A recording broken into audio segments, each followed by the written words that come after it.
अच्छा, क्योंकि प्रधानमंत्री जब श्री अन्न योजना भी शुरू हुई, मोटा अनाज उसको लेकर एक मतलब प्रॉपर सरकार ने उस पर अटेंशन दिया कि इसको हमें लाइमलाइट में लेकर आना है। ऐसा नहीं है कि वो ऑलरेडी नहीं है लोगों के बीच में, बट उसे एक मिशन के रूप में स्थापित करना है।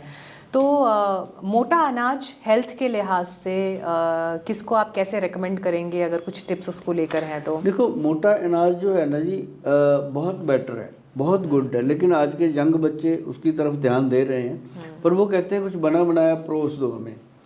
पहले तो बनाते थे अपन घरों में, इतनी मोटी मोटी रोटियां बनती थी, खाते थे मक्खन मुक्खन लगा के बढ़िया। तो अब वो तो गेहूं के लिए भी कह रहे हैं हाँ, गेहूं पौष्टिक नहीं है। गेहूं नहीं है पौष्टिक, लेकिन गेहूं के अंदर काफ़ी चीज़ें ऐसी हो गई हैं।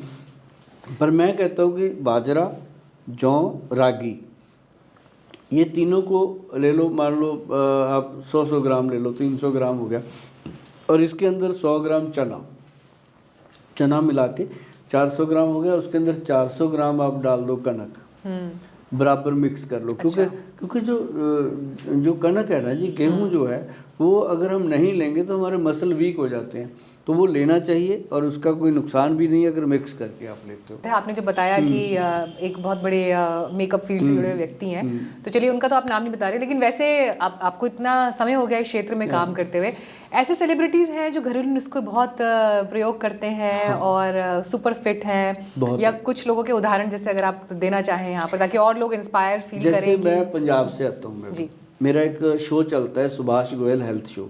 हर शो में एक नया सेलिब्रिटी आता है पंजाब का, जो पंजाब की फिल्मों से जुड़े हुए लोग हैं, वो सारे ही मेरे नुस्खे यूज़ करते हैं। और उसके बाद बॉम्बे से उपासना सिंह जी हैं, वो हमारे शो में आती हैं बहुत। अब बेदी जी हैं अपने आजकल बड़े फेमस हैं, वो राकेश बेदी।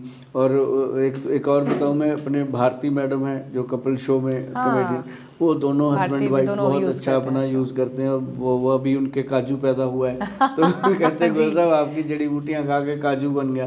अच्छी बात है, उनका वॉइस मैसेज आया था। तो मतलब ये है कि अच्छी बात है कि ये नुस्खे जो हैं घर घर अपनाए जाते हैं। और मुझे बहुत सारे लोग हैं कि मैडम मेरी आदत है, मैं ओपन जाता हूँ फील्ड में, तो मैं हरमंदिर साहब जाता रहता हूँ बहुत ज़्यादा जी, अमृतसर में। तो वहाँ मुझे परिक्रमा में लोग मिलते हैं, मुझे बताते हैं कि गोयल साहब आपने जीरा सौंफ अजवाइन का नुस्खा बताया था, हमारा वेट कम हुआ, कोई कहता मेरी गैस ठीक हुई है। तो कई लोगों को मैंने काली मिर्च, मग पीपल, सौंठ बताया थायराइड के लिए, कहते हैं हमारा थायराइड बिल्कुल कंट्रोल हो गया। तो ये नुस्खे काम करते हैं मैडम, लोग एक दूसरे को बताते हैं। अभी मैंने थोड़े दिन पहले एक पान का नुस्खा बताया था कि जो खाए पान वो सदा रहे जवान।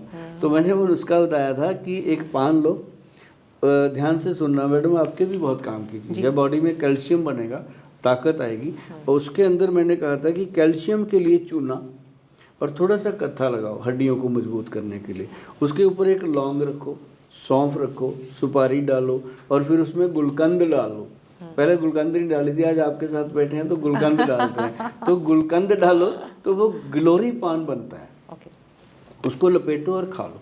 खाने के बाद मैडम उससे हड्डियां मजबूत होती हैं, ताकत आती है। तो ये मैं हमेशा कहता हूँ, चाहे वो महिला है चाहे पुरुष है, कि जो खाएगा पान वो सदा रहेगा जवान, ये सच है।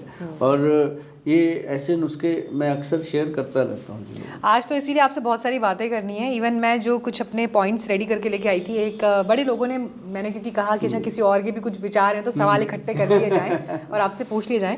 तो आयुर्वेदिक दवाइयों के बारे में एक फीडबैक मुझे ये मिला कि उसमें आर्सेनिक काफ़ी रहता है और किडनी लिवर को ये इम्पैक्ट करता है। तो और मतलब कई बड़े ब्रांड्स ऐसे हैं जिन पर ये आरोप भी लगे हैं कि वो अपने प्रोडक्ट्स में जो एक लिमिटेड क्वांटिटी जो होनी चाहिए उससे भी ऊपर रहता है। तो कितनी सच्चाई है इन सब बातों में, ऐसा है क्या?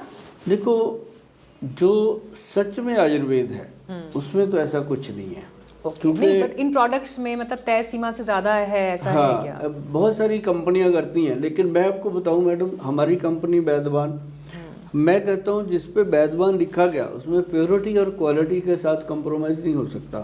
क्योंकि हम वही जो डाला होता है ना जी, जैसे च्यवनप्राश में हमने जो भी डाला है वो उसके लेबल पे लिखा है, और वही लिखते हैं जो डालते हैं। तो उसके बाद कोई रहता नहीं। बाकी बहुत सारी कंपनियां हैं जो मतलब के करती होंगी, और उसके लिए लोग बहुत अवेयर हैं जी। इसके अलावा मैं स्पेसिफिकली किडनी को लेकर एक सवाल पूछना चाहती हूँ, क्योंकि आजकल जैसे हम देखते हैं स्टोन का बहुत प्रॉब्लम है, पथरी का, और इसमें दिक्कत क्या है, जैसे अगर किसी को गॉल ब्लैडर में हुआ है तो वो तो पूरा का पूरा पोर्शन बॉडी से रिमूव कर दिया तो वो लोग बच जाते हैं, लेकिन जिनको किडनी में स्टोन है, इवन खुद मेरी मदर को हुआ और उनकी बैक टू बैक 1 हफ्ते में 2 सर्जरी करनी पड़ी और दोनों किडनीज में स्टोन थे। और हमें पता है कि वो पीरियड हमने किस तरह से झेला, क्योंकि एकदम से जिस तरह की परेशानी घर में हेल्थ को लेकर हो गई।